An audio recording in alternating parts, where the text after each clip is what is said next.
അദ്ധ്യായം 97 അൽ ഖദ്ർ, മക്കയിൽ അവതരിച്ചത്.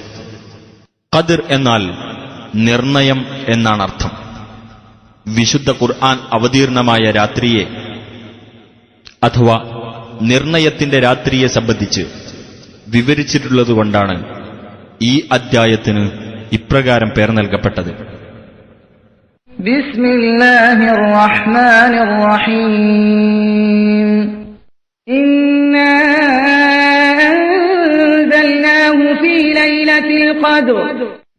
തീർച്ചയായും നാം ഈ ഖുർആനിനെ നിർണയത്തിന്റെ രാത്രിയിൽ അവതരിപ്പിച്ചിരിക്കുന്നു. വമാ അദ്റാക മാ ലൈലത്തുൽ ഖദ്ർ. നിർണയത്തിന്റെ രാത്രി എന്നാൽ എന്താണെന്ന് നിനക്കറിയുമോ? ലൈലത്തുൽ ഖദ്രി ഖൈറും മിൻ അൽഫി ശഹ്ർ. നിർണയത്തിന്റെ രാത്രി 1000 മാസത്തേക്കാൾ ഉത്തമമാകുന്നു.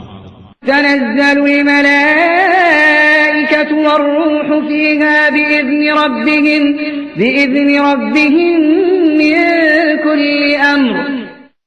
മലക്കുകളും ആത്മാവും അവരുടെ രക്ഷിതാവിന്റെ എല്ലാ കാര്യത്തെ സംബന്ധിച്ചുമുള്ള ഉത്തരവുമായി ആ രാത്രിയിൽ ഇറങ്ങിവരുന്നു. സലാമുൻ ഹിയ ഹത്താ മത്ലഇൽ ഫജ്ർ. പ്രഭാതോദയം വരെ അത് സമാധാനമത്രേ.